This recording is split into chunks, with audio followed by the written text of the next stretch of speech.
Right. Let me pull it up. I'll reshare it with you so it hits the top of your inbox. I got it. I just looked at it. Okay. Cool.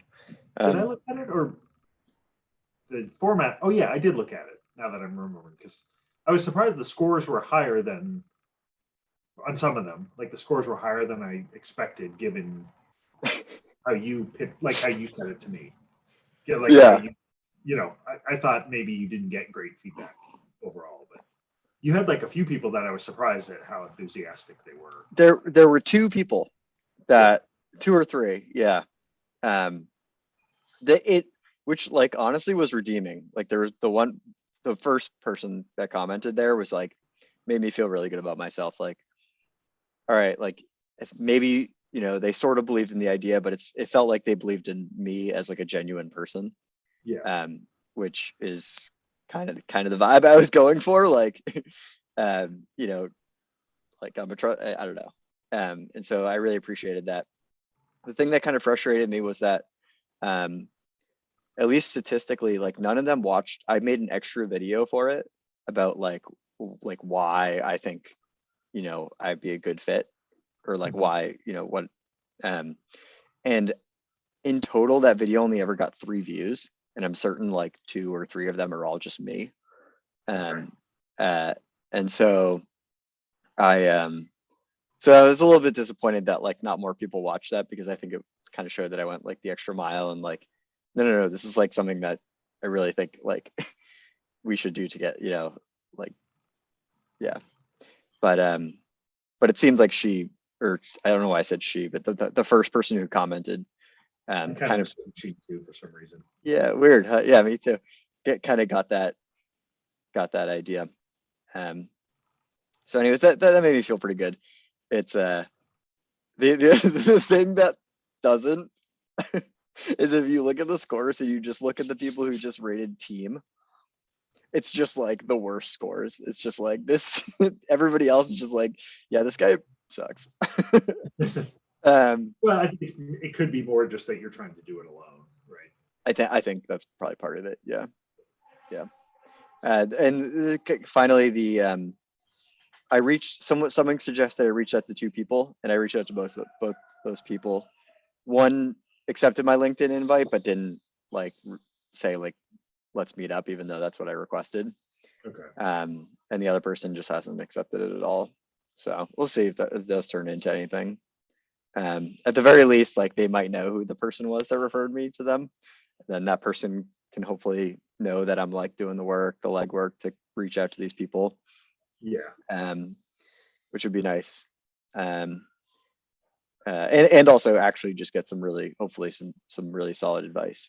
And then there's one other thing I wanted to say about the feedback that I thought was, there was one thing that was frustrating me, is some people said that they wanted more depth, but like they like in like the marketing plan or like another, or like the business model plan, and it literally only gives you like 150 characters. Okay. And like I was like, so you want me to like give you like I have a pretty extensive like plans for all these things, but I can't fit them in 150 characters. So figuring out how other people are doing it, because clearly they've probably seen other people that have gotten it across a little bit better in 150 characters. So that would have been interesting. Was there like a pitch? You didn't include a pitch deck or anything, right? It was like a questionnaire. Okay. It was a questionnaire, and then it was a 1 minute, I think I did a 1:30 pitch video that I got some feedback on. I did a few iterations on. Was there a prohibition against you linking out, using those 150 characters to link out to a document? So that's what I tried to do with that extra video I created. Was one of the answers, it was like, why mass challenge for you or whatever, and that's why I just like was like, here's a brief description, and then like here's a link to a video that no one clicked on. Okay. So I'd probably not in the future. Yeah, I would probably try and dive into more depth. Yeah. Eventually they're just going to get the world's most in-depth like I'm gonna keep applying to this thing. Like eventually they're gonna be overwhelmed, but You whatever. should maybe, I mean, you could reach out to somebody who gets accepted. Like when you figure out who gets accepted, reach out to them and get That's advice. actually that's actually yeah, that's actually a really, really good idea. Yeah, I should definitely do that. Because I bet they would do that. Like you're not competing with them at that point if they've already been accepted and gone through it and whatever. Yeah.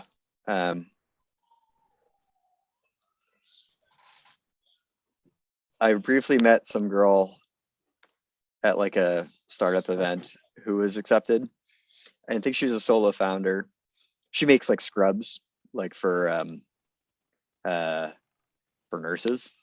Okay. I somehow it's different. And she was accepted, and so I briefly met her, so I would have no problem reaching out to her. So I might do that. Actually, she was accepted last year. Okay. Um, So what do you know what was unique about her idea to get her accepted into it? That doesn't seem like something that would. yeah, I think there's more to it. I need to look into it. It was like I briefly met her. She was like, "Let's link in," and then yeah, and then I just see her updates on LinkedIn, but clearly don't read them closely enough. Yeah.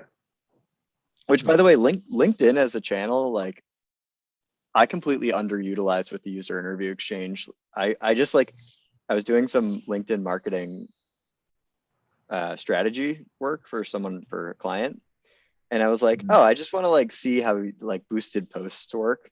So I just like posted something on my LinkedIn page, and like it wasn't like I literally just didn't even comment on it or anything. And it got like reach of like 15 people and like a click through, but like that was literally like not hashtagging anything, not adding anything, literally just posted a blog. And so it reached beyond, it reached, there's like no one follows that page, and so it reached 12 people that somehow are probably linked to me or something. I don't know. I was gonna say, yeah, are they people that are your connections or outside of your connections? I have no idea because it's from my LinkedIn page. It's not from it's from the user interview exchange page. It's not from my profile. So, but like, that's just like another channel that I completely underrated and didn't even think about. Like, I've got a ton of blogs that I could just repost there. Yeah. Yeah, I mean, you would definitely think, like, I don't know if, I wouldn't think it would work for your business, I guess. Nor would I think it would work for my business. Like, Yeah. that's why I've sort of ignored it, is that it seems right for certain things if you're, especially building like an enterprise software or something like that. But I think it works for user interview exchange. It definitely can. But yeah, I think you're right. For Stowaway, it's definitely harder. Yeah, it's also not really my target market at all. right. So And yeah, because you couldn't even like target people who are interested in travel because people probably, they may list that in their LinkedIn profile, but it seems like Facebook would be a much better thing for that. yeah, it's a little bit more expensive, I think. Like LinkedIn. I ran like 100. They gave you like $150 of free LinkedIn ads, and I ran $150 worth of it, and I got like no conversions as a result of it. Okay. It was abysmal. So maybe I picked the wrong channel, but like I think if I was to do it again, I'd probably boost a blog post or something with that instead of doing like one-to-one messages for my target audience. But anyways, none of that matters for Stowaway, but it was interesting to find out. So anyways, reading that feedback is really helpful. And then I actually had sorry to just do like reporting mode. But I felt really good yesterday. I kind of like, I hit another objective, which was like getting the transfer stuff set up for Stowaway. Which like, I really like that we kind of do this goal setting thing, because I was saying to my roommate the other day, like it actually helps me see the progress I'm making and that I'm like setting and hitting. Lately, I've been hitting my goals. Yeah. And so I was pretty stoked to last night, basically. I don't even know it. It was probably like 8:30 p.m. I like hit my goal of like the automatic transfer stuff works. Now it doesn't cover edge cases, and it needs to, but like it fucking works. And so Yeah. I'm pretty stoked about it. And like, also it was like my stretch goal too, because my goal was only just to do like automated recurring transfers from two of your bank accounts. And I ended up implementing like based on income too. Like, so if you have, if you get a paycheck, then you can transfer a certain amount into your travel fund automatically.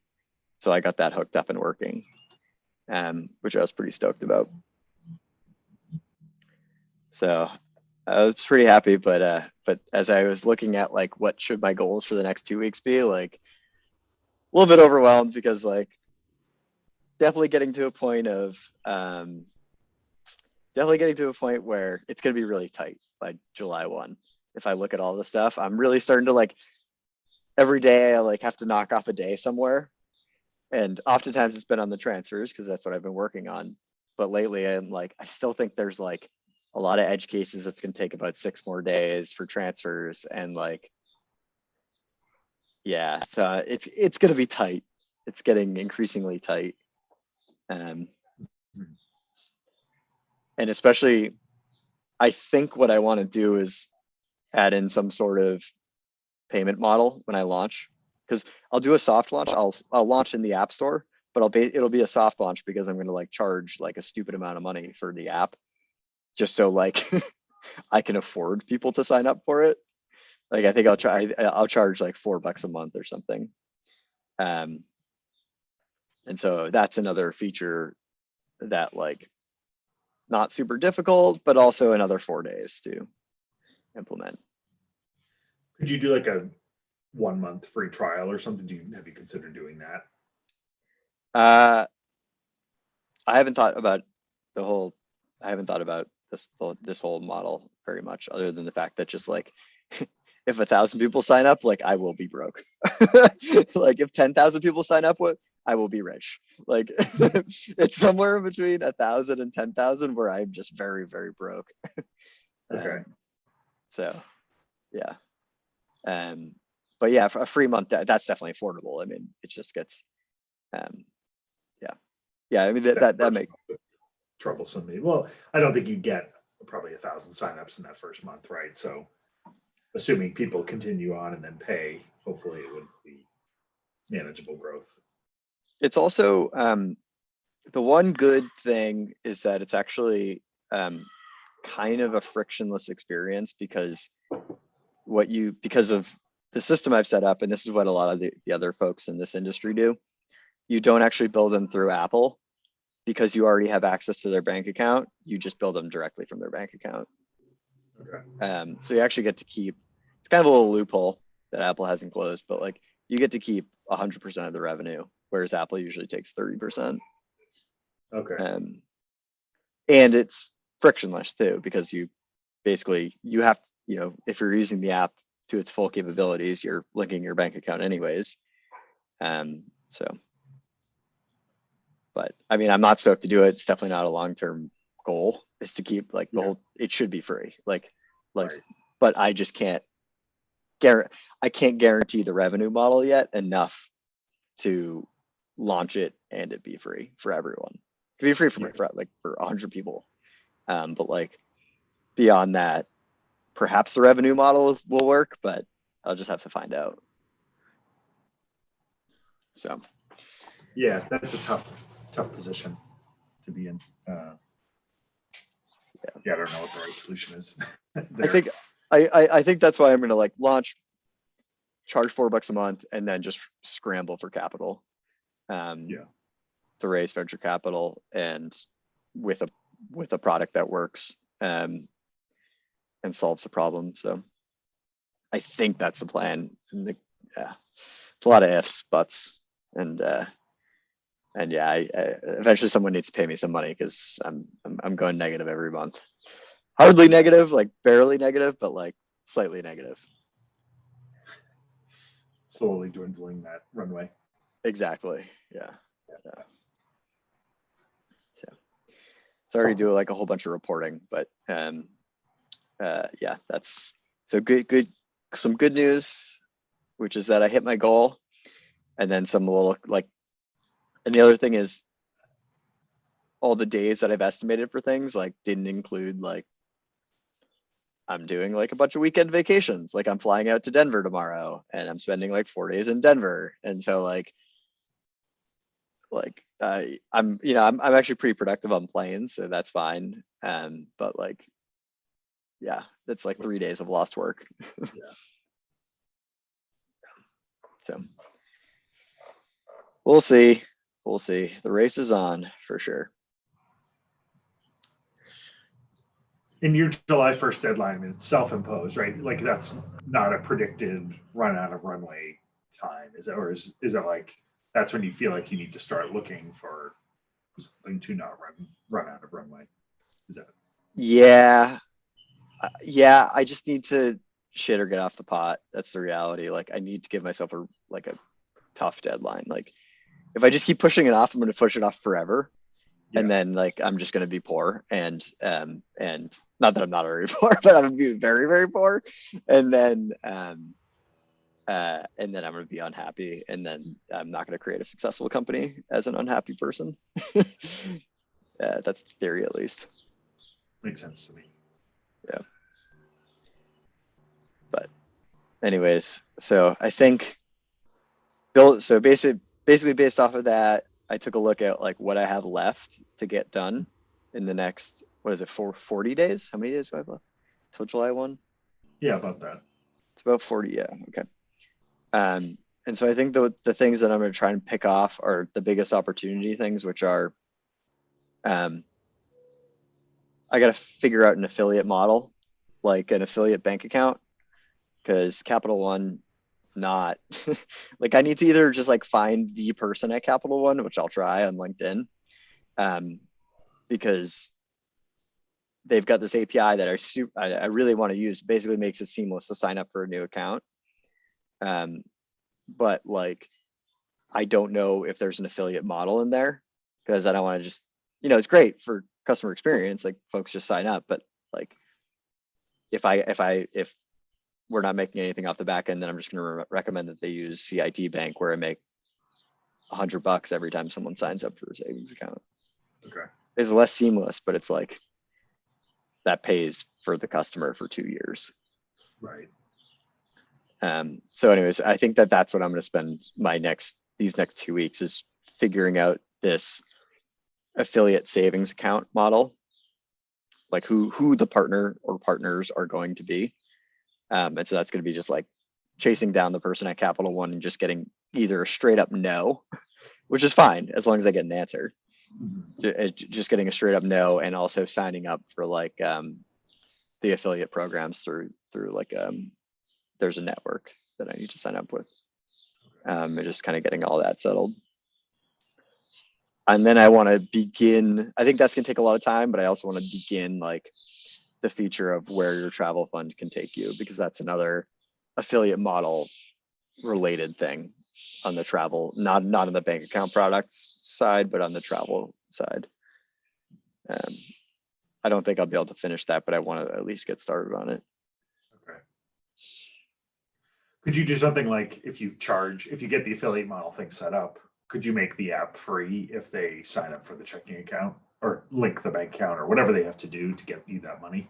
I have to read the terms and conditions. I bet that there's something in there. I bet there's something in there about incentivizing people based on. Okay. But I don't know.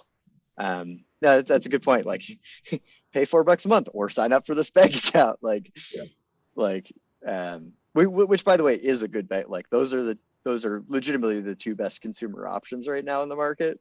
Okay. They just happen to be like one gives a really good affiliate, but has is harder to set up, and the other one, I don't know.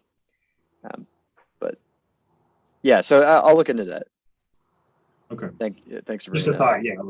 Yeah, I mean, that could be an incentive to, if people don't want to pay, like, hey, sign up for this account. It may have to be like, sign up for this account for 3 months or something too, right? And then I don't know, do you think they pay out immediately upon account opening, or? I gotta double check. It's I think there's certain tiers. Like if someone transfers in a certain amount of money, then you hit a certain tier. But I don't know what that is. Okay. Like there's certain ones that they push that are, there's like the lower tier account, which has no minimum savings balance. And then there's one that has like a minimum savings balance of like whatever, $10,000 or something like that. That's not very good for my customers. But, and then yeah, they have different, so all these are answers I need to get in these next 2 weeks, basically. Okay. I need to get and sort out. Gotcha. But yeah, no, that's a good point about like, if you don't want to pay, then just use this bank account. I feel like I'm super close to like, and this is like, I just need to stay away from it because it's just a third rail, but the credit card stuff that I've already built, that like, okay, we know you want to go to Japan. We know how much money, we have an idea of how much money you spend in a month. Like, there's a credit card that if you have good credit, and that's a big if for my target market, a big if, and you spend responsibly, like that, the bonus you earn from that credit card will get you like to Japan basically for free. And like, I feel like I'm low-key kind of close to actually like that, like just pulling that code over from my other app. But like, I feel like if I start to go down that direction, like there's just no chance that this will get done in the next 3 months. So that's what I'm trying to stay away from. Yeah, I mean, it seems like stay away from it for the first version, but it seems like a good idea to bring in, right? Because like I know I try to use my credit card rewards. I don't use miles. I tend to use rewards points. Yeah. And just like cashback dollars to buy tickets. So there's sometimes I have booked tickets through the reward thing. If for some reason, like I had a few instances where it was like stupidly cheaper than booking on Expedia or something, or Kayak or the airline. It was just like less points than if I had converted them to dollars and paid it. So those were the only times. And I didn't like it though, because like there was weird things where I like couldn't pick my seat or things like that, where it just like you didn't have a regular ticket where you could log in and get it. So I stayed away from it. But if it saved me like a few $100, then I still did it and was like, okay, well I'll just get whatever seat they assign me. Kind of thing. That's interesting. I actually didn't know about those restrictions. Like, I don't. It was only on like international airlines. Like I flew, I think it was KVA Airlines, which is like a Taiwanese, I believe, when I flew to Southeast Asia. And it was just like when I tried to log into my KVA account. I mean, they're definitely not as advanced as some of the US airlines, like the online experience. And then this was like 2012 too. But at that time, like I just couldn't, I feel like I couldn't pick a seat.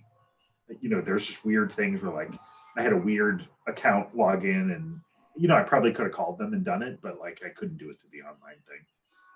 Maybe that's not a great example, but there was definitely times when that happened where like it was just weird and I couldn't do the things that I could normally do if I like logged into JetBlue, online and make changes. And that all may be gone at this point too, but it sort of soured me to doing that a little bit. It gets that. I mean, that's one of because the market is such a mess with points when you get into the point stuff, and it's also constantly evolving. Like at any point, because the currency is owned by whatever company it is, they can just devalue it too. Yeah. And it's just kind of all over the place. That's where it gets really funky. I do think that there are some there's some mid stages where there's just like for example, take Chase credit cards or something along those lines. Those points are very, very flexible and you can just redeem them for cash if you want to. Like there's better ways to do it, but like the low bar being like just redeem it for cash and then you could spend it. And that's better than what most people are doing today. Like people will make money by doing that. Mm-hmm. So I think there's a lower bar before I get to like the like perfectly optimized everything experience. Sure. Yeah. I think you're right. The cashback is an easy approach, especially because a lot of credit cards, it seems like now are focusing on cashback. Yeah. And giving you a higher percentage. Yeah. So, Yeah, but I agree. I wouldn't focus on that for the first version because it could distract you. But I do think it's something to pull in because especially for young people, that's a good way to save for travel is just to use credit card rewards points. Like I would Yep. try to build up enough to buy my airfare with it often. Like that was sort of my almost like I was almost using that to like, okay, now it's time to travel again because I have enough rewards points to buy an airline ticket. Yep. Yeah. So that is what, when I did the customer research on like, how do you save for travel? Like that was one of the ways people are like, yeah, I just have my credit card, my Southwest Airlines, whatever credit card. And like, when I've spent enough, that's when I know I can go on vacation. Yeah. And then other people are like, yeah, I save by finding good deals. Other people are like, I save for travel by just booking ahead. That was literally how they defined saving for travel, was just planning ahead. Interesting. And then, yeah, there's a bunch of different methods. I'm trying to think. There's one really interesting one. Oh, someone I told you about this one, but this guy and his girlfriend, they do natural bodybuilding competitions around the United States, Okay. and they make little like vacations out of them. Like they'll do a competition and make a vacation out of it, but they'll also when they go, like the way that they save for it is they just buy everything as they have enough money. So like that they're saving, instead of having a savings account, they'll like buy their hotel, and their money will essentially sit, with the hotel purchase, and then they have enough money for a flight, then they'll buy the flight, and then like that's kind of like their savings, which I thought was a really interesting tactic, because and he's like, by the time we get there, it feels like it's free because like we paid for it so long ago, we got good deals because we bought it way ahead of time, and like so Yeah, that's an interesting way to do it. I tend to take the other approach. I'd rather save the money and wait as long as I can to buy the thing. Like we're going up to Maine in a few weeks, and I've intentionally found tickets that I didn't have to, or reservations I didn't prepay. So I have like a good cancellation policy, and I don't have to prepay. There's no saving. Like I would, if I could have saved by prepaying, I would have, but there was none of that. So like I'd rather save the money in an account and have it be mine, and then pay to them as late as possible, essentially. yeah. Yeah. Well, I mean, a lot of different tactics. And that's part of Yeah. the issue is like when I describe the problem is like people are solving this they are solving it, but they're just solving it in a lot of disparate ways. And they're probably not the most efficient ways. But they are solving it. So the person saying that they save by buying in advance is interesting, because what that says to me is that they're talking about saving on travel, not saving for travel, right? So like I wonder if there's a wording when you write your marketing copy, like is there a way to address that? Like is it going to confuse people if you say save for travel? I wouldn't think so. Like that to me seems straightforward, but I feel like that person might have misinterpreted what you were getting yeah, at. I'm gonna write that down.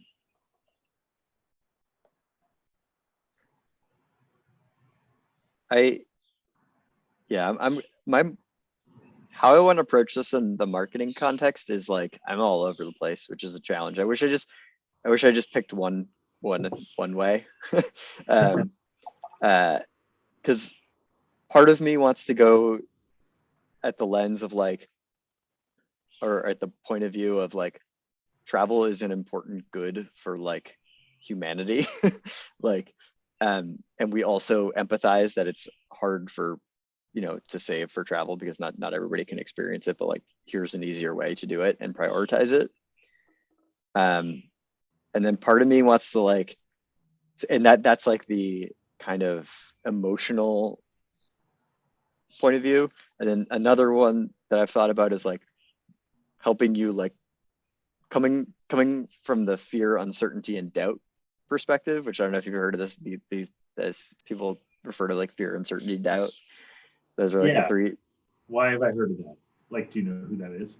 I don't know who it is, but it comes up a lot. It's like it's kind of like the cheap way to get like marketing advertising, but like it works, and like instilling fear that like if you don't invest in saving for travel, like you may look back on your life and be like disappointed, like without saying it that harshly. But like, I mean, I actually think that's potentially true, but it's also like, it's very much the fear, uncertainty, doubt. Like, and I think it would work, but like, is that the right thing? I don't know. And then the final one being like, from the perspective of finances and kind of going after like really digging my heels into, like, I don't know, have you heard of FIRE before? The FIRE, sorry, yeah. Fair enough. It stands for financially independent, uh, retire early, financially independent, retire early. I think I have heard of that. So there's a bunch of levels of it, but one of them is called lean FIRE, and it's basically where people just eat lentils for like 12 years, and then they have enough to, you know, retire early at like a modest, and like, I kind of want to go after, part of me wants to go after that movement and be like, and start to talk about investing in happiness and the time value of happiness being greater than the time value of money. But like, does my target market care about that? Probably fucking not. Like, if I started to tell my sister, who's 18 years old, about the time value of happiness versus time value of money, she's gonna be like, fuck you. She's gonna be like, what are you talking about? Anyways, I'm talking a lot, and that's just kind of things spewing through my head in terms of the marketing. But well, so what about are you familiar with like the vagabonding movement, like long-term travel, long-term, like I wonder if there's something there targeting those kind of folks. Like they're not, I mean, they're probably working hard for a couple of years, saving, and then giving up all their stuff to go travel for a year, kind of thing. yeah. And like, so I wonder if there's something there that you could serve those people well. Yeah. I don't know where they hang out though. Like, and so there was a book called Vagabonding a few years ago by like Rolf Potts, I think is his name. Sounds really familiar. I think I may have started reading it, but I feel like it was, the book I'm thinking of was like a lot older, I think. This was maybe like 5 to 10 years ago, somewhere in there, potentially. But anyway, like if they have a community or something, or like, I'm sure, like, I don't know, Chris Gullibo, maybe his community has like a travel, his fans have a lot of travel stuff because that's a big part of what he does. Chris who? Gullibo, Gulliebeau, I think. He wrote like $100 Startup and what else did he write? He does a lot of like startup-y, like Side Hustle. He wrote Side Hustle, that's the other book. But he also has traveled to every country in the world. That was like his goal. So his stuff involves a lot of sort of that more independent, financial independence, travel, that kind of thing. Okay, cool. So could be just another good channel of like people to reach. What about? I understand his fans to be very hardcore fans of his. Like, so he runs the World Domination Summit, and like I think his fans like, fork over big money to go to that event every year. What's it called? The World Domination Summit, I think. Nice. All right, I'm writing this down. He's somebody to be aware of, definitely, for you.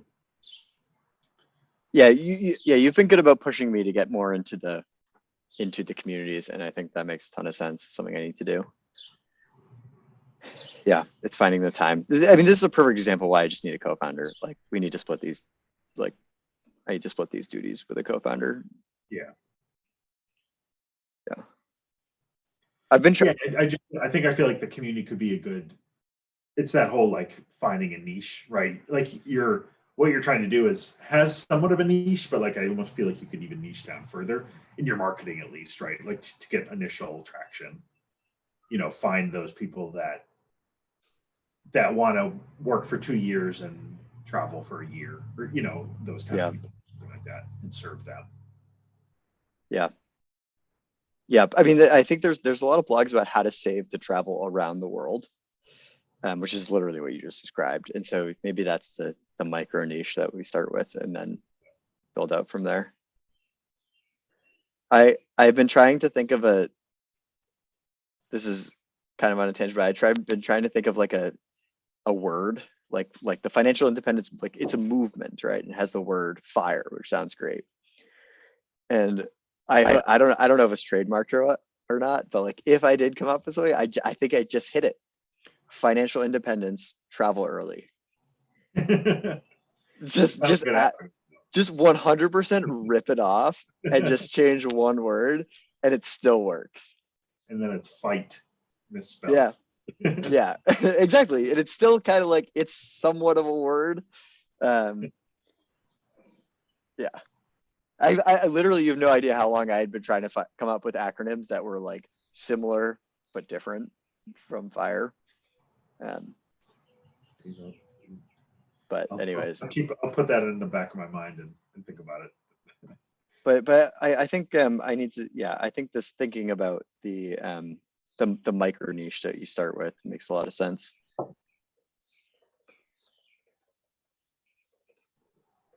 Yeah, I think, man, I probably should have started there, if I'm being honest, because that's like a big goal instead of starting with like save for a trip, which is kind of how it's phrased. I think but I do think that actually what I've built, because I have built in the capability to do like multi-destination budgeting, but I think it only does up to 5 destinations. Oh no, it might do unlimited. I forget how I built it, but I built it pretty scalable. So perhaps I could just kind of tweak that to work. That's something I'll think about. Thank you. Even just getting involved, like reading up on if they have subreddits or something, like you might get ideas too. Like here's how people who are really into this save for travel, or something like that. Like here's their shortcuts, their tricks that you could offer as tips or incorporate into your UI or, as a feature or something. How could we turn this into a goal for me for the next 2 weeks? Because I want to make this very actionable. Come back with 5 examples of travel savings tricks people use. Or just even insight, like general insights from digging into some of those communities. Okay.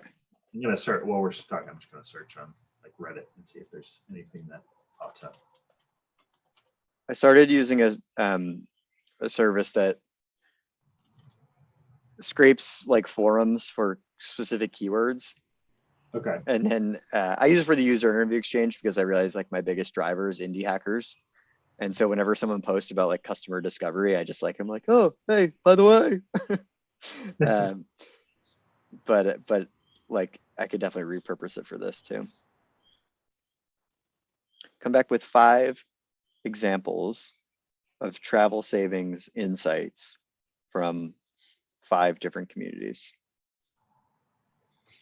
So there's our long-term travel, there's our travel, our solo travel, our travel hacks, our digital nomad. You could try some of those. Yeah. I wonder if there's like yeah, like there. I wonder if there's a community like FIRE, but specifically for travel. How about let me search vagabonding. There's our vagabonding. There's not many members though. Our vagabond has 1 million members. Hitchhikers, train hoppers, rubber tramps, backpackers, and more. Yeah, so you could check out our vagabond. All right, sweet. What do you think about that as a kind of more defined goal? Come back with 5 examples of, or should I try and talk to people? I'm just gonna get banned from these subreddits. I've done this before. You just like, if you just go in, you're like, I'm just looking for people. Like you have to do it very tactfully if you like really engage and give back to the community, which is right. That's the way it should be, to be honest. Definitely should be that way. But I mean, you could just ask for advice, right? Like pretend you're going to take a trip and ask for advice or something, and then see who responds and reach out to like private message them or something. I love that. I tried it on Facebook. I didn't pretend anything. Like it was our craft, or no, it was on Reddit, our craft fairs. And I posted about Jolly. And it was actually a few months later that I got somebody giving me feedback on what I was trying to do of like, yeah, that would be really helpful.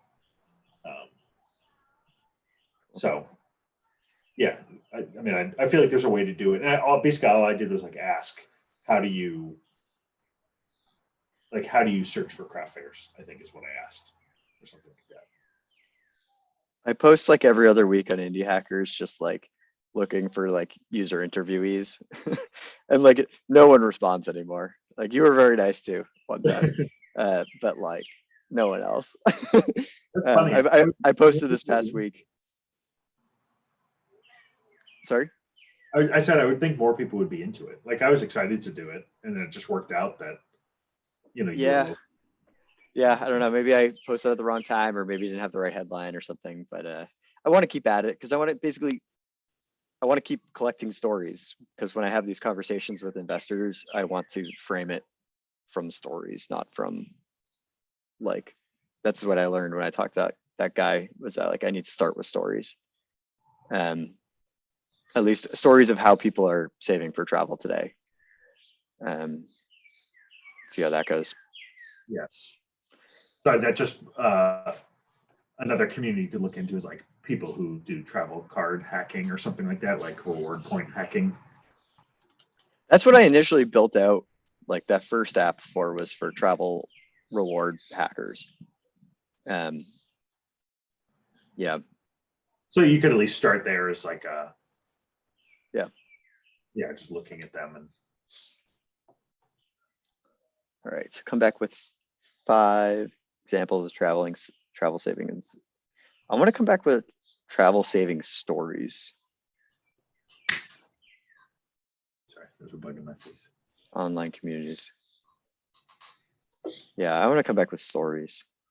Okay. I think that's important. Okay. This is great. Thank you. It's really helpful. No problem. Yeah, one of my friends he's pretty into the travel hacking, credit card hacking stuff. He's the one who got me into it. Okay. And he's got like a couple YouTube channels and stuff.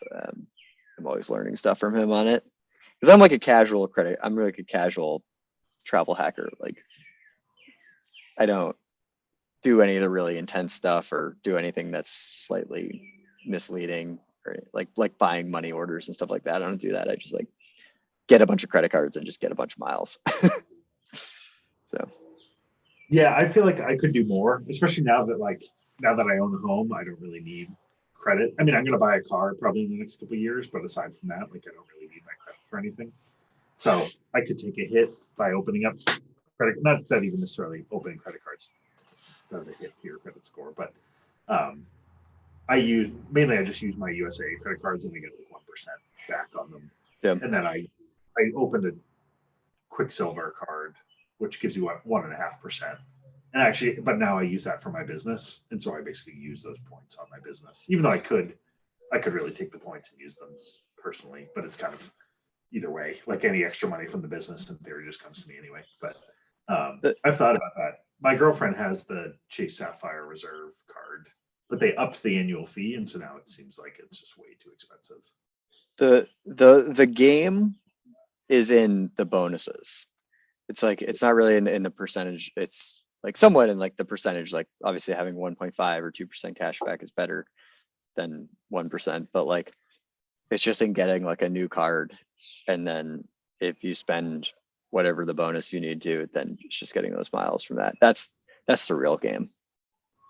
Yeah, I have like 13 credit cards. Like I have perfect credit, not perfect. It's like 812 today, but like it's a good credit score, and like I make every payment on time, but I just have like a ton of credit cards.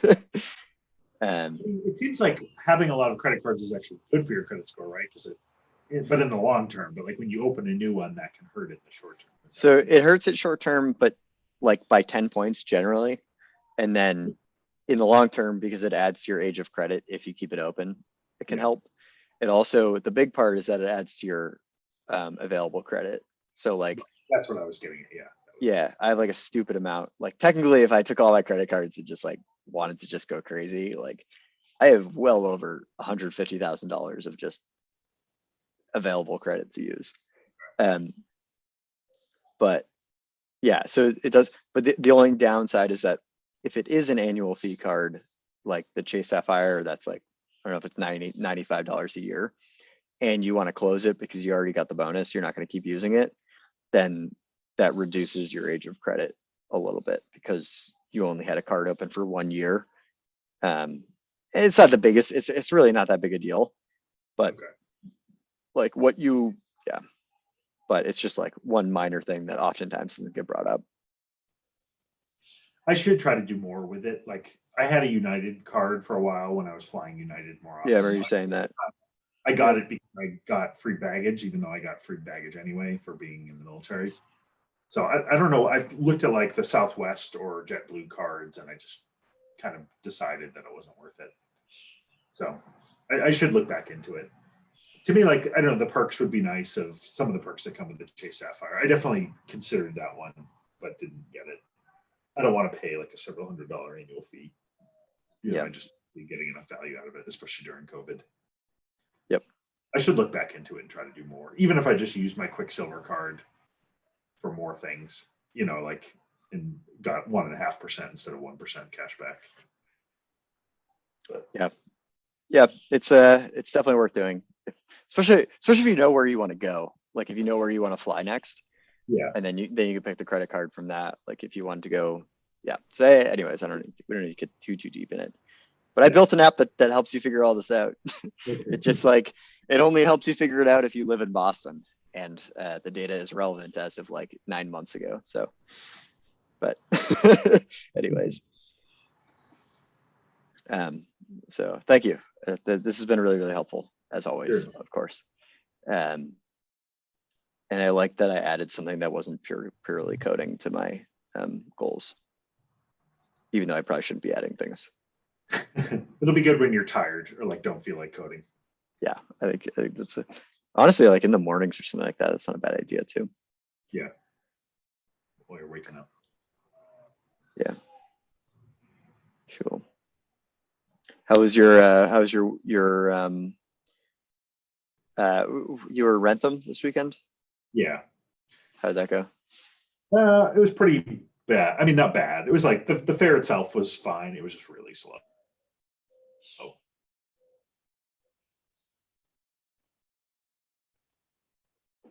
I have 50 in revenue, paid 4 hours long, so at least short, but not worth my time. So I won't be doing more events with them, I don't think. I mean, it was nice because it was only like 35 minutes away, pretty easy setup. I was done at 2 p.m., went and had some barbecue across the street and then came home. And like I could park right behind my spot, so it was pretty easy setup and tear down. Like I didn't have to go worry about parking and all that stuff. So that part of it was nice, but it was just really slow. It was funny because there's a lot more vendors than I thought. It was like in a big field. I think there was about 50 vendors. Like I sort of counted roughly to make an estimate, in a big horseshoe pattern. And like, it was on like, I mean, a football size field basically. And they could, because of the state limits, they could only have 150 people in there at once. And I just like looked around and was like, that's ridiculous. Like this is so much space. Like 150 people could be in here and be 20 feet apart, you know what I mean? Because of the size of it. Yeah. But it's just like, I'm sure they just had to comply with the state requirements. But anyway, there weren't enough people. Like, I don't think there was anybody waiting to get in. It was so like, there was probably never more than 150 people in there once. I had like somewhat of a steady flow of people coming by the booth, and like a lot of people just walked by. Some people came in and looked, talked to me briefly, and then kept walking. I changed a little bit. So I didn't do the panels because I knew it was going to be short. I hung some things in the back, which actually worked out pretty well, and then set up the tables in kind of a horseshoe so that people didn't come into the booth. They sort of just walked around it. And then the change I made was like putting my business card just all around the table, because I kind of set up the cash registry area on the right-hand side. So Yep. and I think it worked out well. I think more people took my card, and they didn't have to ask me for the card. Though actually, people like weirdly didn't want to take it off the table, even though they were like sitting there on the table. They're like, "Oh, can I take these?" Like, yeah, that's the point. Please do. Yeah. So I give out a lot of cards every time, and like I probably gave out 20 or more cards, but I just nobody ever follows up. Basically, like I don't know that I've ever gotten a follow up from a craft fair. Yeah. So yeah, it was kind of a bust overall. I feel like I definitely won't do them again. They did a fine job organizing. I don't think they promoted it all that much.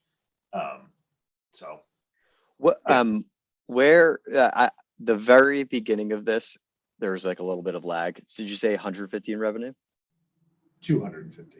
250. Okay. Yeah. Yeah. For 4 hours. Paid $45 to participate. So Okay. Yeah. So not actually, that's not super far away from the 7x multiple. It's 7x, right? yeah, Okay. that's sort of what I'm using as my benchmark. So yeah, it was like 5 to 6, 5 point something. So not terrible, but like Yep. I think I need to do more than that, even like for a cheap fair like that. Like if I'm going to take a day, I need to just be making more than 250. It's just not worth my time at that point, really. Yeah. But Yep. I like maybe I would do a farmer's market. I don't know. I don't know why I feel that way. It's like differently, but like a farmer's market or something, a town fair. That was actually, so the very first show I did was the Hudson Fest, like their town fair, that most towns have. And I didn't make much money there, but there was a lot of traffic. So, I still don't think I'm not doing that again ever, probably. Maybe I'll do it again at some point, but like I think I only made between $200 and $300. But granted, it was my very first show too. So I hadn't quite figured everything out. But I think I just need to focus more on like the promoted shows that are organized and well promoted and things. The one thing that's interesting though, I have found, so maybe this isn't the point, but like I look at so a lot of shows have, whether Castleberry fairs or Great New England Craft shows, or even like the Art Providence show or the Warwick Art Festival that I'm doing, or the Wickford Art Festival. Like on Instagram, they only have usually between 1,000 and 2,000 followers, and like I would almost expect it to be a lot higher than that. So I'm wondering if it is again the like Facebook versus Instagram thing, where like I haven't actually looked on Facebook like to see how many followers they have there. So maybe I should do that. That's like my next step. But just I was surprised at how few those have. For fairly big fairs with a big following. Like Castleberry has a lot of loyal people that go to a lot of their shows. And Yeah. so you more than 1,000 followers. But, maybe not.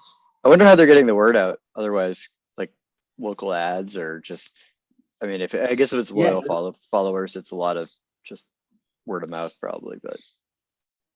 Well, so when you're paying, I mean, when I pay $250 to do a show, what I'm basically paying for is the promotion.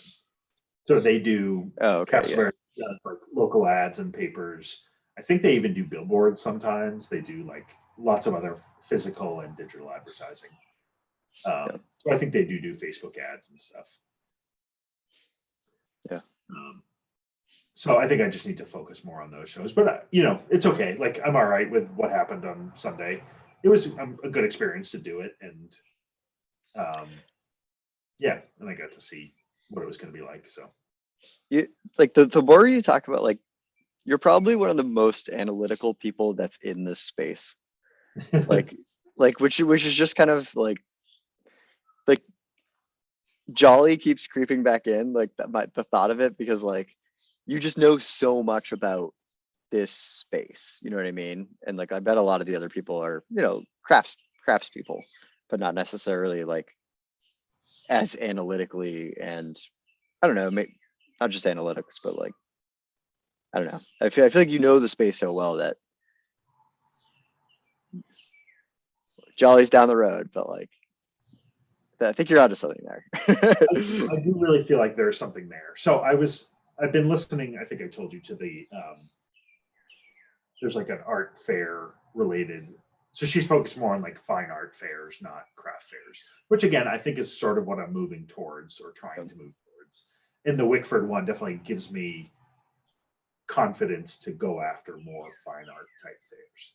Anyway, so there's this, she does the art fair calendar and a few other art fair related things. She's got a podcast, which I listen to the podcast because she sometimes has interesting guests, but man, it's painful to listen to. Like she talks over her guests and like interjects all the time and name drops constantly. And I'm like, oh my God, you guys need to find, like, this is good content, but you need to find a better person to deliver it.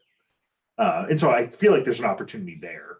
And so I get emails, like I'm on her email list and she sends out calls for artists. Like, so she has, I think she's been in the industry for a long time. So she has relationships with individual events, and there's certain events that just like are known throughout the industry as being really good art fairs. And so she'll send out like calls for artists and things and has all the art fairs on her calendar. And there's a community as part of it too, that there isn't a ton of people, it seems like, but there's like some active people that talk in it. So there are definitely some other analytical people. And I think people who are doing this full time are really into like, I want to make sure my time is worth it. I want to make sure whatever show I'm doing is going to be really lucrative.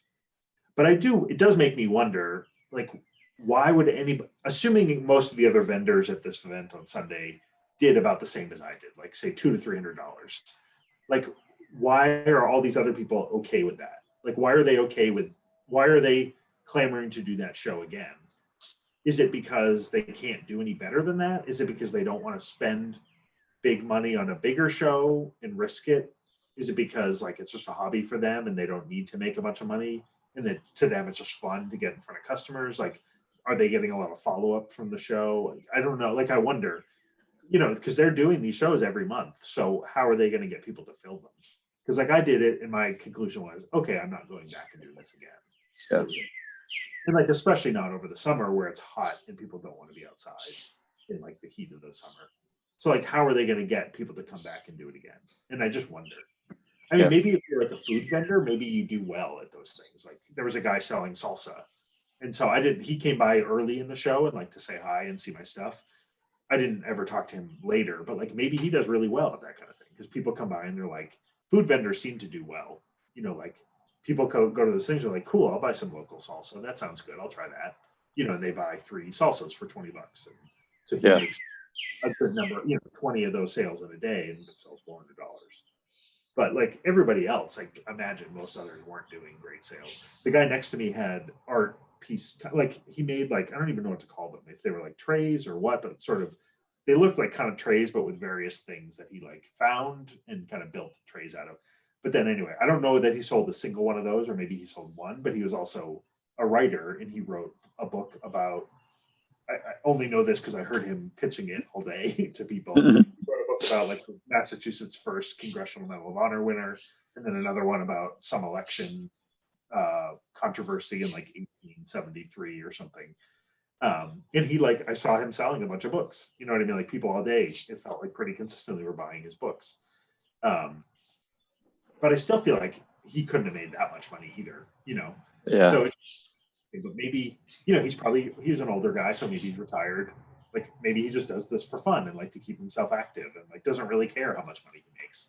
And he doesn't want the stress and hassle of a big show where he's got to figure out parking and pay a bunch of money and worry about making it back. Like he wants the $40 show. So maybe that's what it is. I don't know. Yeah. But the couple on the other side were like married. They had a whole trailer and like all their stuff in a trailer. She did like resin art. They bought a 20-foot thing instead of a 10-foot thing. So they had like their tent plus another display next to it. So like, it was obvious to me that they probably do a bunch of shows. I wonder if they'll be back or not. People who'd be like me looking for the more lucrative shows, because it was more like art, and I didn't see them selling a whole lot. Yeah. I bet it's a combination of everything that you were talking about. Like, just, I mean, certainly some people who just didn't know that it, isn't that successful. Like lots of people who, like the bookseller, who just want to chat with humans and are willing to pay $45 to do that. Yeah. And I'm certain there were some people who probably, maybe 1 or 2 people that did do well. I don't know. Yeah.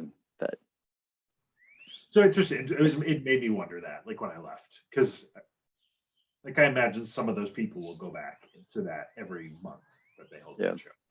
And so what did they do well, or did they just like, are their expectations different from mine? Yeah. It's interesting you say the analytical thing. I don't know. There are definitely people out there who are very analytical about it and like are constantly trying to optimize their show schedule because people make livings off of just doing these shows. Yeah. So. Yeah, and I mean, you only have 52 weekends in a whole year. Right. So, yeah. Interesting. But I do think, I definitely think there's something with Jolly. So anyway, I think what I was going back to, listening to that podcast, she had somebody who like was talking about jurying, and they kept talking about, I don't know if it's Z application or Zap, but like I think I showed it to you one time. It's like sort of what I was trying to do with Jolly, but very focused on art fairs. Yeah, in the fairs I've done or applied to or looked at, I don't think there's been more than one that used Zap as like the application mechanism. And then the other, so there was Zap, and then there's professional art services or professional art jurying services. So it was Providence Art, the Art Providence show.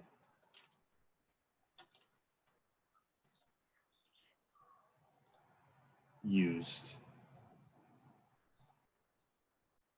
yeah, Juried Art Services is the website, and it just looks like the website looks like it's from, I don't know, 2001 maybe.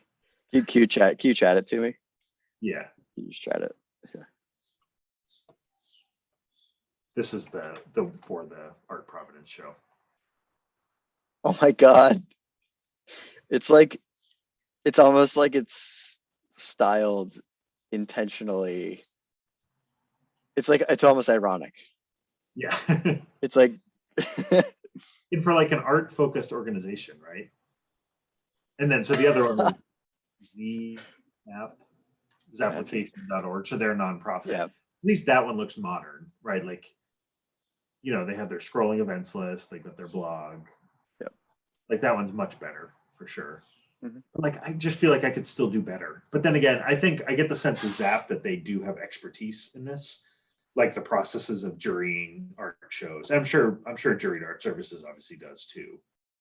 But so for craft fairs, you don't have as much jury. Like there is jurying, but it's not the same. What's jurying?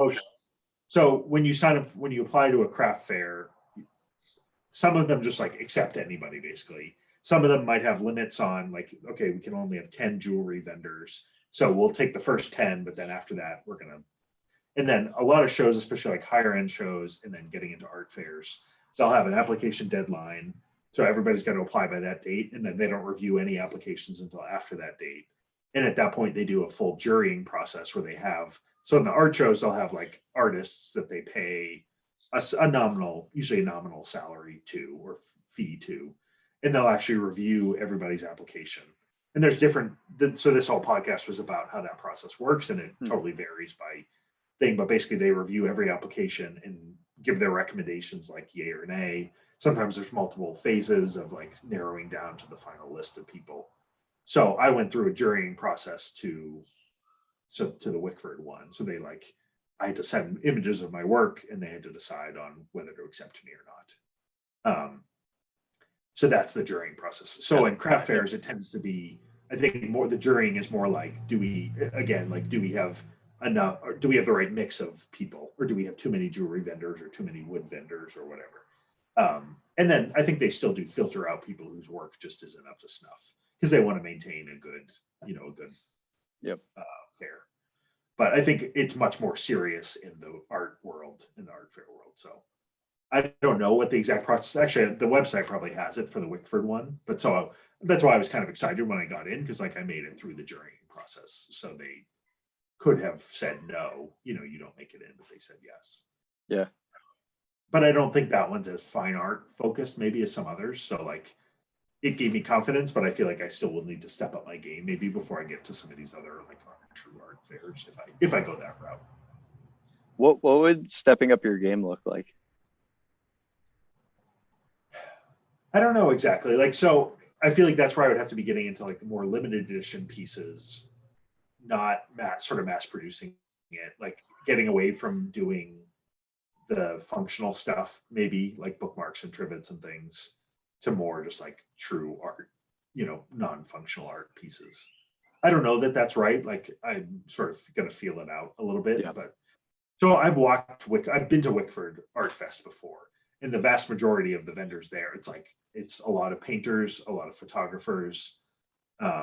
There's like people doing wire wall art kind of things, but it's very much art. Like it's totally different from the other shows I do. Like Yeah. there's one old guy who does like fun welcome signs for your house, but I almost wonder if like that, to me, he doesn't fit in with the rest of the show. But I almost wonder if he's been doing it for a long time and he's local, so they keep accepting him until he stops doing it. I could be wrong. Like maybe they just like, but he's like, there's not all the welcome signs and signs that you see at other ones, or like, I don't know, what else do I see at craft shows? Like,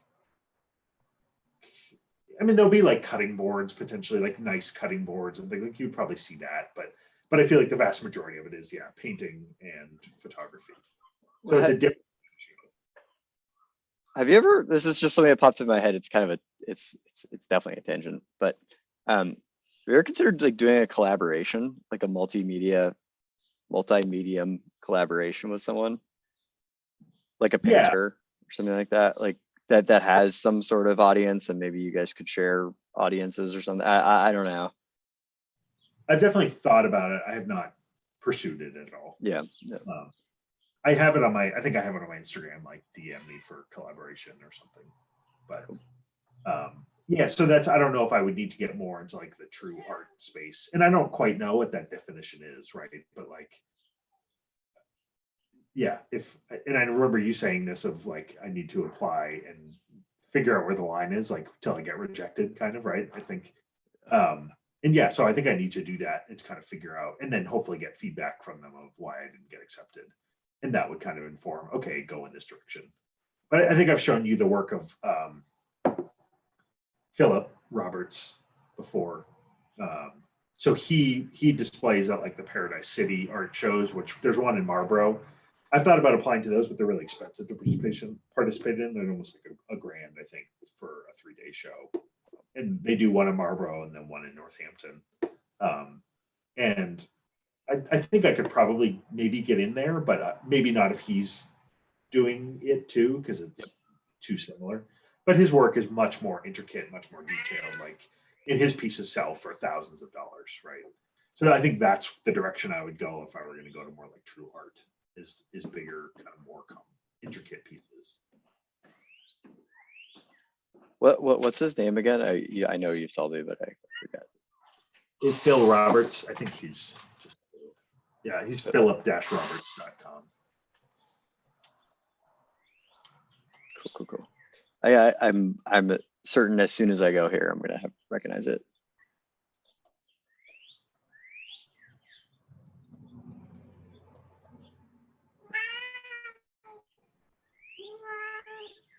Yep. I think his website's new. I don't remember him having that carousel at the top, but you can see, like, I mean, those designs must take him, I don't even know how many hours and hours and hours to do, right? The cutting is probably, I mean, it's still longer than mine, but comparable maybe. But like, he sells more in like true art. He does some wholesaling though, because I've seen his work in stores too. Or consignment, I suppose, but I do think his work is very cool. I don't know if I ever want to get that intricate or not. He's got some simpler pieces. Yeah, big pieces too. Some big ones. Yeah. Some really big ones. I'll be able to, I called the makerspace that I belong to, I called Michael, or we talked, and they're going to open up soon for like existing members. So I'll soon have access to their big laser cutter, and I'm excited to play with that. And they also got a 4x8. Well, actually, no, I think even bigger than that. Basically, I could cut a full sheet of plywood on their CNC machine, their CNC router machine, so that they just got. So I'm excited to go play with that a little bit. And I don't quite know what I'll do with it, but because their big laser still, I think it's 3x5 feet, so it's much bigger than mine, but still like not a full sheet of plywood by any means. but that's probably the size that he's using for some of these pieces.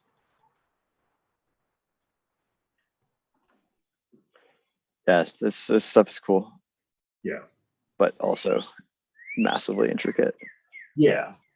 I know. I maybe should try. Like, I've thought about just like taking one of his pieces and just, stealing like an artist, right? Like trying to sort of replicate it just to understand how it works, not to sell it like that, Right. but just how he did it.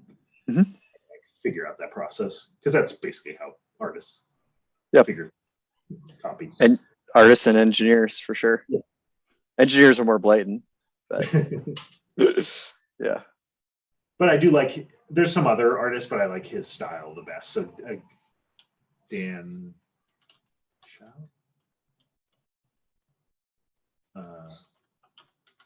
Well, there's Gabriel Shama. He's another laser cut artist. I like his work too, but it's a little bit more funky than like, I think, my style. What Philip has done is the photos on his website, they're all like kind of in place. You know what I mean? Like that massive 96 by 48 one. Like you're like, oh, I could actually see that working in like the waiting room of like a psychiatrist's like office. Yeah, I don't know if he's got just like a good location. I mean, I think he's got good photography. Yeah. And it like he's got a good location to photograph stuff. Yeah. I don't know if that's in his house or if he just has an arrangement to go take photos somewhere. Yeah. I would reach out, but I'm like, that feels to me like too similar for me to ask him that question, too similar in that we're like doing kind of the same thing.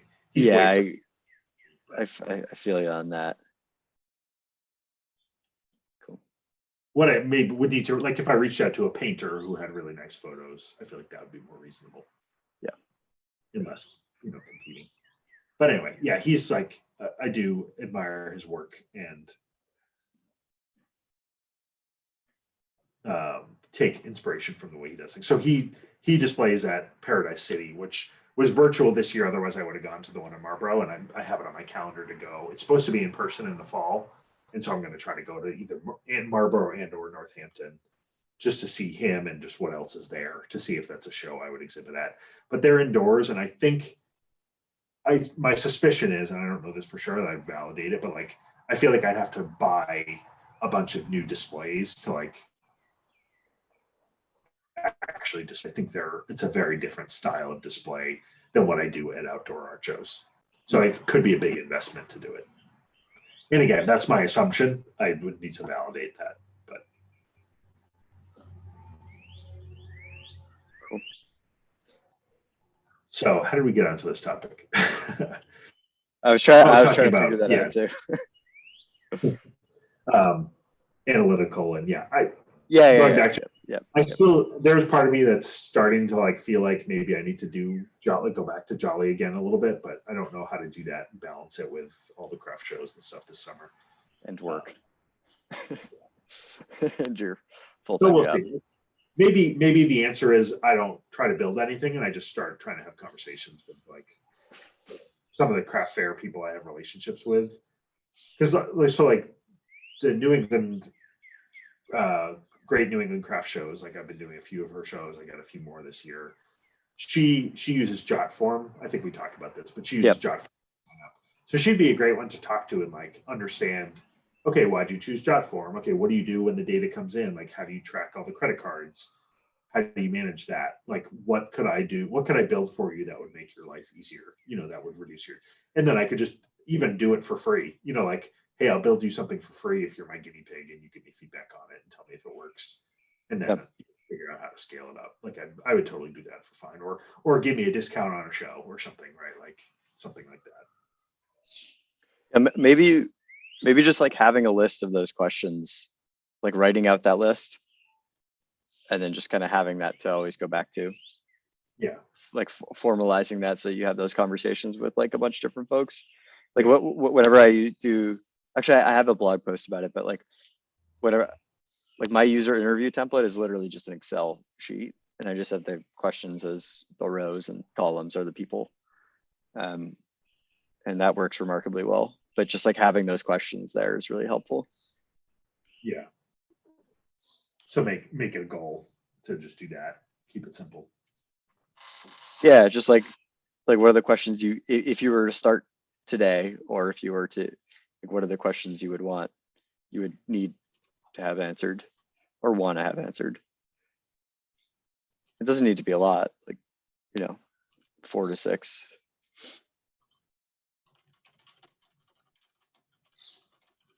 Okay, I can do that.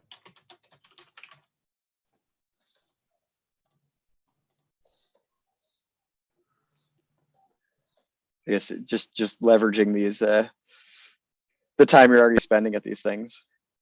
Yeah. Right. I do. I mean, there's definitely part of me that's kind of getting excited about getting back into Jolly a little bit and building something out there. I think, in part just because I'm like, there's only so much I can do with New England carving, right? Like we've talked about this. Like I can only make it grow so fast. Like I have craft fairs, but like this week I didn't sell much last week, so there's really not a lot I have to replace. There's a few things I kind of have on my list that I need to do that maybe I sold previously, but I could pre-make some stuff and not have to rush around between shows, and then it would free up some time for me and focus to do other things. It feels like the first week where that's been, which is good because you've been selling out so much, but it's the first week where you're not just a factory in a while. There is definitely a list of things I should make, but I guess because SOA is another 3 day, it's only 4 hours this weekend. I'm doing SOA, and it's only 4 hours. It's like a farmer's market. I'm just kind of expecting it to be a little bit of a bust too. And I don't think I'm going to display. I think I'm going to do the same thing I did this past week and not bring my panels and just hang stuff on the back using the paracord again. So do a bit more formal thing. And so I can't fit some of the big stuff that I want to make. So I could refresh my trivets because I did sell a couple trivets this weekend. There's a few styles that I sold last weekend that I didn't refill because I only showed, I guess I still showed all the designs I had with me, but like I could refill some of the ones I have. And the only big thing I sold this past weekend was the Fox, which I was actually happy about because I hadn't sold that to anybody before except making it for my coworker and her partner. So I made it for them, and then that was the only one I've sold. And then I sold this one this past weekend. But I don't even think they bought it because it looked like a fox. I think they bought it because it looked like their dog. So I got a bunch of people like, I was saying, oh, cool, I like the jackal or something. It's like, I didn't correct them, but people don't recognize it as a fox. Though I had one kid tell me he recognized it as a fox. But it's like, whatever, okay, people see it as a dog. Like, whatever, if it looks like your dog, great, Yeah. So anyway, that's why I don't feel a lot of pressure. And then I have 2 weeks till my next show, which is, I think SOA again, or maybe it's the open market. But I reached out to the open market people to try to get 2 more dates on the same weekends that I have SOA. So I can do open market on Saturday and then SOA on Sunday, the Boston open market. So I'm like, it's like a 2-day show kind of, but I'm already in Boston then. I figured just might as well, rather than try to do. I didn't try to move my open market because I have one. I think my first one back after Memorial Day is the open market, and then the next weekend I think I'm doing SOA again. So I didn't try to move. Oh no, it's the other way around. It's SOA and then the open market. I didn't try to move that open market date earlier. I tried to add another one, just because that I'm free. Like I don't know. I might as well. Like I did well at the open market. I'm going to see if that is always good. Yeah. If I always make good money at it, in which case I could just switch to doing that almost every week next year or something like that, or like every week in the spring and then take a break in the hot summer and then do it again in the fall or something. Yeah. Just keep hitting the money pot. Yeah. I mean, I might as well. Like if I'm, and then it's just consistently easy. I have to figure out parking and some of the other logistics maybe, but it could be easier to do that. For sure. And then the other thing to report, so Glowforge, I think I've told you about that. They're how I got started, the machine that the Makerspace had. Yeah. They're kind of consumer laser cutter. So they featured me this past week. I don't know what prompted it, but they featured my lion that I had done months ago. So Nice. they were like the source of all my a good chunk of my followers. So they featured me again, and I got 40 new followers and like over the weekend. Hell So- yeah, dude, that's sick. So I'm up to 739 followers now. Dude. So I broke 700, which is good because I was hovering at like high 600s for over a year, probably. So I need to just find other ways like that, like to find like that. I mean, that was better than any ads I ran for getting me new followers, you know. Yeah. That's The problem is sick. I can't. I feel I don't want to tag them anymore because I don't use a Glowforge to make my stuff. Machine and the Laguna laser, like Laguna doesn't have nearly the following, nor the following of people that are actually interested in laser cutters, because Laguna does, you know, lots of power tools. So I don't know how to get that exposure. I need to find a way of, but that seems to be a good way to do it. Maybe it's like paying influencers or sending, which I've talked about doing and just haven't done yet, but or like sending free stuff to influencers or something. Yeah. I mean, it might be, depending on how expensive it is, it might be worth like at least testing. I'm a huge fan of testing and seeing how it works in marketing. Yeah. But I understand that testing can be expensive sometimes. So, but I mean, that's kind of something that like this, like, that's what I actually turned off ads for the user interview exchange because like Bing was just like, I was getting like I was getting a bunch of new customers, but like it was also getting expensive because for some reason my all Bing ad strategy was I don't know, I don't know, it was working too well. Okay. And they weren't converting into like paying customers, they were converting into like people who are being paid to be interviewees. Okay. Which is fine because eventually someone is gonna pay, but anyways, doesn't matter. I turned that off, and now I'm going for the referral strategy, which is kind of what you're talking about. Like, how do you manufacture these moments of like referrals? People Yeah. talking about you, or you're not necessarily talking about referrals, but it's a bit harder in your circumstances to like search for keywords in like subreddits or whatever. But like, might be a interesting channel to check out. Using like a forum scraper to see when people talk about this stuff, and then just kind of like being the annoying guy like I am lately and just being like, hey, just wanted to let you know, like, check out my work at. I mean, there are subreddits specifically for like sharing your work, you know, and they like, and I'm part of those, but I just feel like it's all artists. I don't know, I haven't tried, but my feeling is it's all artists sharing with each other, kind of. Like I don't know that there's a lot of customers on it. I could be wrong, and I should just share because it's pretty low. It's free and it's pretty low risk, you know, like there's really no risk associated with it. But I think probably what it would be is like what you're kind of talking is PR versus marketing, right? Like I think so, I yeah. need to have more of like a PR strategy of, do I reach out to local newspapers and try to get featured? Do I reach out to, you know, you have a good story with your mask building story. Like that's like, because that's the tough thing with PR is like, what's the angle, you know, what's the story? But that mask building story, like starting out with like to like your local like news, I don't know, just throwing shit against the wall, but like there was some, so we did try the makerspace, I think got featured in the media and like, or they got interviewed and mentioned me, but I don't know that it ever came to anything. Like, I don't know if I think it was like the Globe, but I don't know if they ever published it or something. So they did try to like share that credit and kind of give me some exposure, but yeah, I need to, again, these are all things I need to probably do more of, but like, I just, I guess, I don't know what's stopping me, like being busy, I guess, with craft shows, not being sure that they're actually going to amount to anything.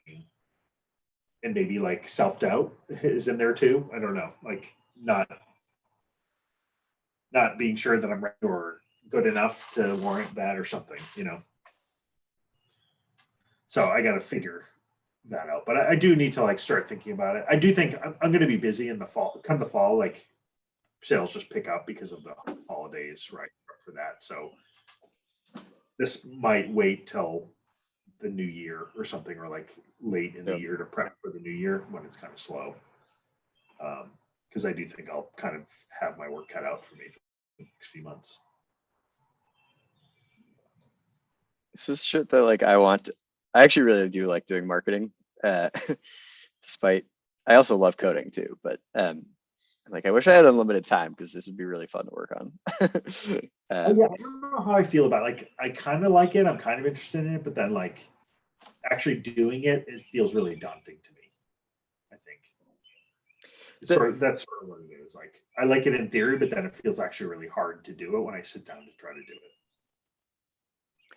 I think the thing that's low key is that it's expensive. Like a lot of good ideas in marketing are just expensive. and like they don't always hit. Whereas like when you code, like it either works or it doesn't. It's kind of like gambling sometimes, which I like. There's a part of me that feels like the right strategy is just like slow and steady, build a following. But I don't know if that's right, but like that's sort of the approach I'm taking by default, right? That's like the do nothing approach. It's just like do little bits here and there and hope that it eventually snowballs. Keep building good stuff. Yeah.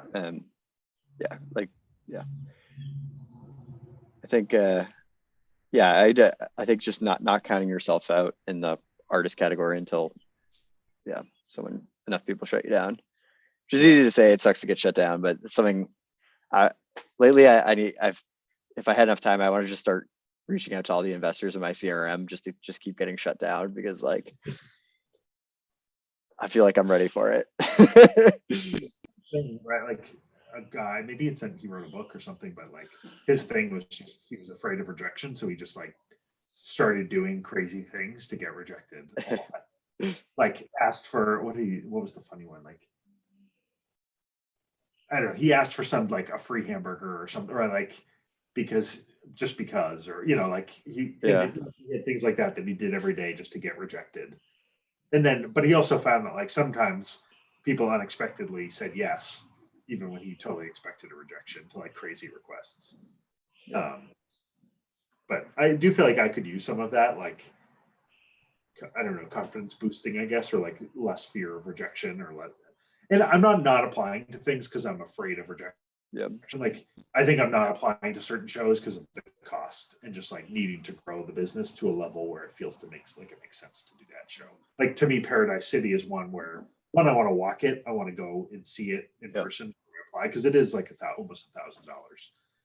And then two, I need to see like, do I need to invest in more display, like because it's more like a trade showy feel, I think, than another, than just like a craft show. So that's what's keeping me from applying to that. Not that I think I would get rejected. Yeah. $1,000 it's a big risk. Yeah. And like, so I need to feel like my stuff's good enough and I need to hone what I'm making to know what sells and like, what are the things I should double down on and what are the things I should sort of ease off of. Yeah.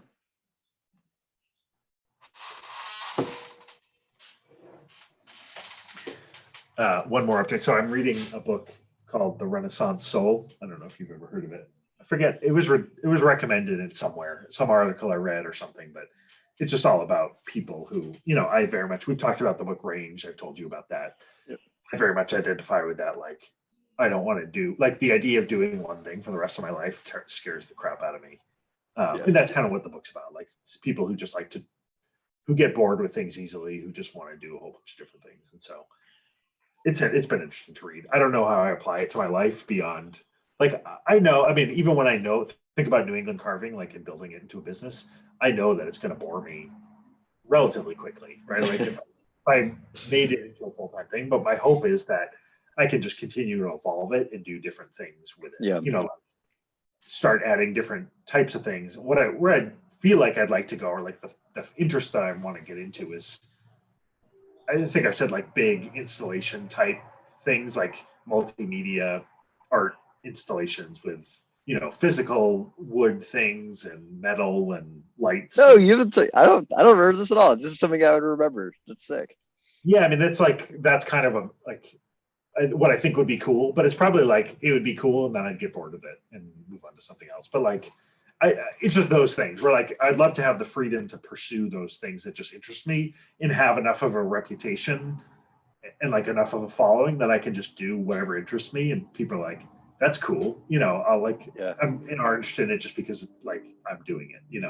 So that's sort of where I feel like I want to go with it and have that freedom. So even though I think laser cutting, what I'm doing now, isn't going to excite me for more than a few more years, probably, like I see it as a path to doing other stuff. I think um that's like that's even more of a reason to start thinking about the Alec Danaher like brand. Like when people have asked me for advice, and I love giving it because like I can tell you all the things not to do when you start a company, because I just failed miserably over and over. And one of them one piece of advice that I give people that haven't started yet is to invest in your personal brand, because you can use that for anything that you end up doing, like literally anything. And by investing in that, I mean like just tweeting, like, or like being active in a subreddit, or being active in, maybe not a subreddit, but being active in like a niche forum or something like that. So I don't know, that just made me think about like the Alec Danaher brand. Yeah. Which I know is cheesy. I know is cheesy. I'm aware of that, but it's also probably not a bad idea. You have 2 cats? Yeah. Oh, I always think you had 1 cat. Nope. 2. Yeah. A black one and a tabby one. Yeah. You can see they fight sometimes. Yeah, that was pretty funny. It's like half-hearted fighting. They just like they paw at each other like this, and then they kind of go their separate ways. And maybe they hiss at each other once or twice, and then It's funny. Yeah, it's a girl, so they just fight sometimes. Yeah, so I've thought about like, do I, especially as the makerspace reopens, like that tends to be a place more where I experiment, because I just have a lot of tools, and I can certainly experiment with my 3D printer and stuff, and I could do other things with the laser cutter than what I'm doing. And so I do wonder, and I hesitate to like post those things on Instagram because they are kind of off-brand. But so I wonder if like maybe I just start using my personal Instagram for random shit that I make, because I don't post anything on that. The only thing I post is when I travel, and I could still post travel photos on that, and it could become like my personal brand is like making random shit and then traveling. And then I could I could put in my bio on New England Carving, like, see Alec.Danaher, which that was a stupid name for an Instagram handle, but whatever. I could maybe change it. Maybe I can, I don't know. But I could, refer people to that for like other random things I make or something like that. Yep. And build that personal brand somewhat that way. Because there's a lot of things, I would tinker more maybe if I could felt like I could share it. But because I tend to tinker with the goal of like it turning into something for New England Carving a little bit, not totally, because like there were definitely like last year, especially at the beginning of the pandemic, I got a whole bunch of electronics just to mess with them, and like made little robots to bring to my niece. Like I made a little robot car that I just brought to like show her that I could control with my phone, and basically an RC car essentially. And like I don't know if I showed you, I think I told you about it, the marble maze thing that was like it had like 4 little funny curly Q ramps in marble that you run marbles down it. So like I made that for her. Was she excited by them, or did she look at them and were like, man, that's cool? She was pretty excited, yeah. So nice. That's good. Because I was like, that work. If I give it to her, she's not gonna she's gonna forget about it. So I kind of like took it back, and I'll bring it back in a couple of weeks and show it to her again. And then my friend's coming over, and his son's 2. So I don't know that he'll be old enough. I think he'll still appreciate it because it's just a bunch of silver balls moving all around this thing. So I think he'll like it. So I'll show it to him and see. But I would make more of that. Like I was almost going to go look up, like I don't have toys obviously laying around the house. So I was almost going to go like look up 3D printable toys for 2-year-olds and 3D print something for him to play with. Because they're like, you could 3D print, like Duplos or like Legos, right? Big Legos or something like that. And like, instead of buying that stuff, you could just go 3D print it, and so I could make something for him. Is it cheaper to do that? Not necessarily. No, I would say probably No. not. Like anything that's injection molded, which is how Legos are made, I think is pretty inexpensive. 3D printing is relatively expensive, but it is cheaper than like, you know, I needed a doorstop. I could probably I made a doorstop for, I didn't actually design it that well, so I probably need to redesign it, but like you could probably print that for less than $1. And like, I'm not sure you could go to the store. Yeah. Or buy it at $1. I do see that as like, I think 3D printing has a lot of promise for that kind of thing. Like, hey, I need this random thing, or even better, like I need this replacement part for something that broke. That's a funny shaped, you know, thing, very specific. And like, you could 3D print that, you know, and replace your clip or something from your thing that broke. So Cool. So I could do more. I'd love to do more with the 3D printing, more with like electronics, and build that. Yeah, sort of build that brand of like somebody who just makes random stuff. And so it's a good idea to like do that on my personal Instagram and then refer people over to that from my New England carving one. And I did start a few months ago, like referring people over to New England. Like I put in my personal bio on Instagram, owner of New England carving or something, and referred them to that. Because I do randomly get people that like find me and follow me on my personal Instagram, which is funny to me. Like I don't. That's interesting. It's not private. I think I leave it public, so that could be why. I think they find me because I tag places when I take, you know, travel pictures. Sorry, I can't hear you. My computer froze. Or not my computer, but my internet. And you're back. Oh. You froze with your tongue out like this. That's the picture I had of you for a while. Oh, that's great. I didn't know that I did that normally, but apparently I do. I think you were saying something like in your tongue without to say the word or something, and it just freezed there. That's funny. So all right, so I like that idea. So maybe I'm gonna make it a goal to post one thing on Instagram, not on my New England carving account, that's based on me making something. Cool. Or wait, I feel like I don't know if it's something. Yeah. So I've got 4 to 6 questions for like what would you want answered for Jolly, and then post one thing on Alec Danher Instagram. Did you do your email? Yeah. And then I still no. Dude, do the fucking email. I did do my PMC. I started that fundraising, which is like more important to me. I got that. Yeah. As a personal goal. But yeah, I need to do the email. All right, so I'm gonna commit. How do I commit to this so that I have to get the email out by the next time? Well, so we won't talk next week. Well, no, I can talk next week. So I'm traveling. I'm going the first half of the week. I'm going camping by myself, and then Wednesday I'm coming home from camping. I think I'm going to call into a work call at 2, which sucks, but it's like a call I want to call into that I want to be there for, and I don't want to miss it, and they're not going to reschedule it. So anyway, so I think I might be home in that evening, and then Thursday we're leaving for Maine.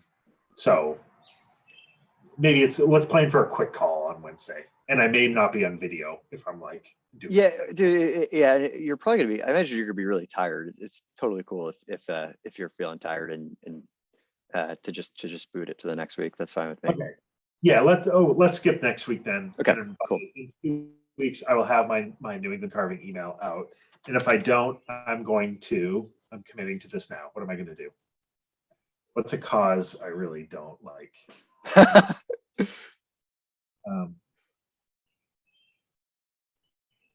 I need to make a decision, because if I don't, I won't.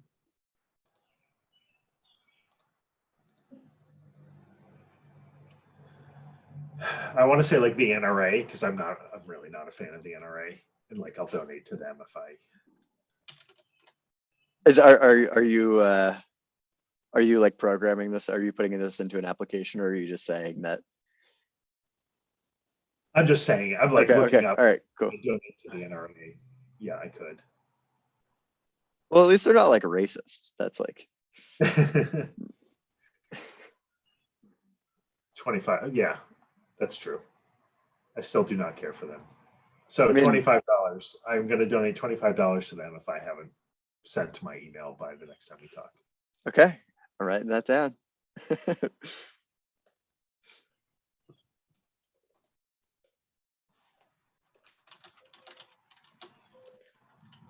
You could, I hope or I don't hope, but I don't hope, but you could also like right before we're about to get on the call, you could just send out like the world's most brief email. Be like, Hey, but yeah, y- I'd be okay with that if yeah, that's what I end up doing. If I send something out. yeah. Okay, and I'm making that note too.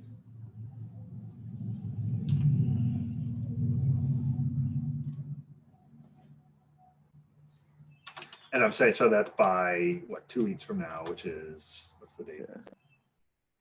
The 2nd, by June 2nd. June 2nd. Yeah. I'll say by our call on June 2nd.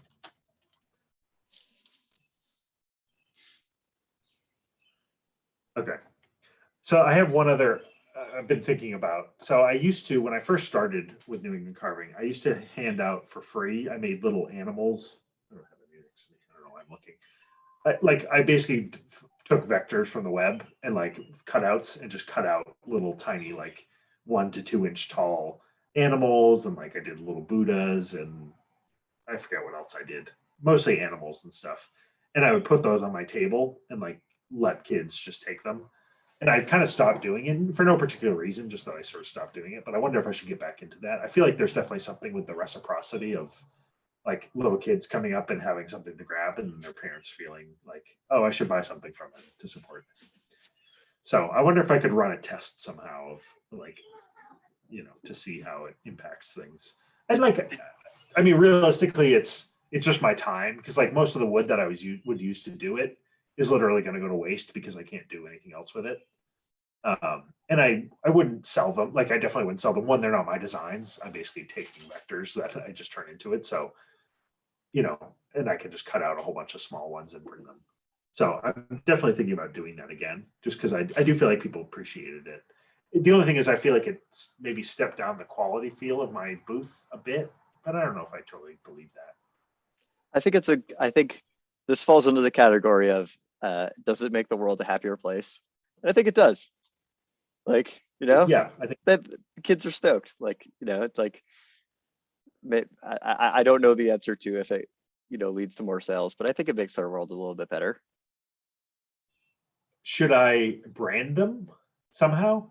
Should I put like at New England Carving or put New England Carving on them? If it's easy, yeah. If it doesn't I require a could ton just of engrave effort. it on there, and I could probably set the machine to like do the fastest engrave I could possibly do. So it's like just light maybe Yeah. or something. That's kind of my thought. I wonder if I should do that or if I should just leave them plain and just make them a giveaway, because people did like it. Like people made people happy for sure. Cool. I wonder if there's something else I could do that would make people happy like that. I don't know. I wonder that a lot. So I have a lot of scrap wood, right? Like I have literally this whole like piles this thick in my garage of scrap wood that it's like little pieces that I just, if they're 4 inches in diameter, like, so my magnets are 3 inches. So if they're like 3 inches in diameter, if I can get a 3-inch circle, then I can make magnets out of it. But like there's tons of wood that's not even that big that I really can't use for much. And even all the stuff I have, like there's going to be pieces that just get thrown out because I just have too much scrap wood. So it's a nice way to use up the scrap wood, but it is time consuming to like pull all those scrap pieces in and put animals on them and cut them out and all that. So I don't know. There's like I'm sort of two minds about it, but people did seem to like it. Maybe I do it. Probably what I would do is like do it at SOA, or like if I did another show like what I just did, do it there. But like I'm not going to do it at Wickford, maybe. Right. Yeah. Like the higher end. Like maybe it's if I use my panels, I don't do it. If I don't use my panels, then I do. That's a good rule. Yeah, that makes sense. Yeah. Because I brought more tables than I used all my tables at this past one because I didn't have the panels. So that's like another reason to do it. And actually my tables looked a little light. I was surprised.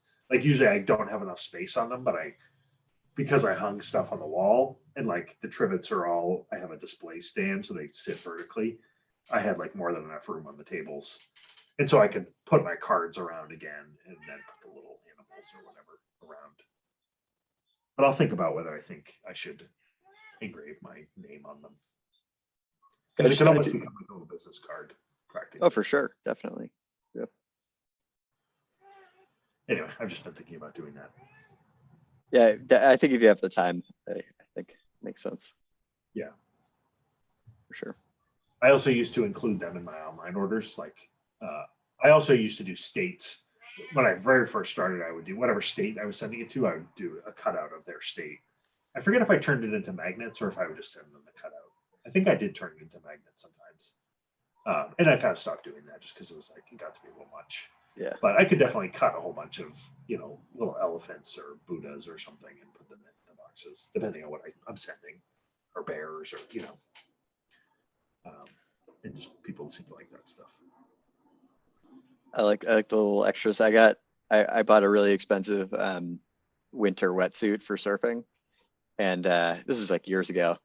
And they sent me a t-shirt with it. And I for sure have worn that t-shirt way more times than I've worn the wetsuit.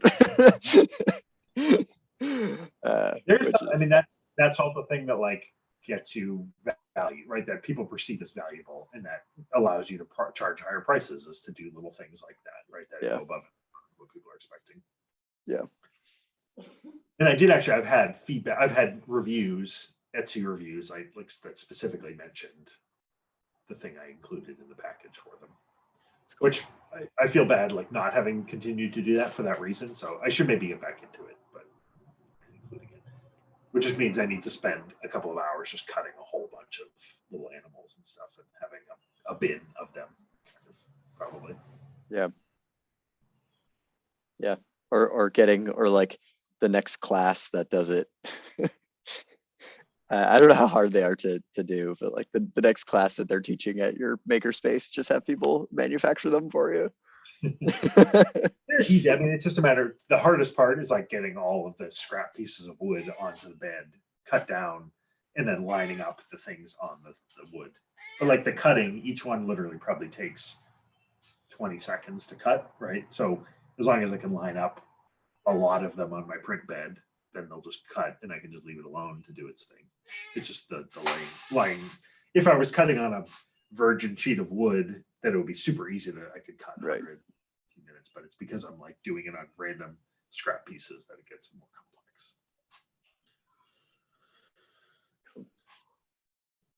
Anyway.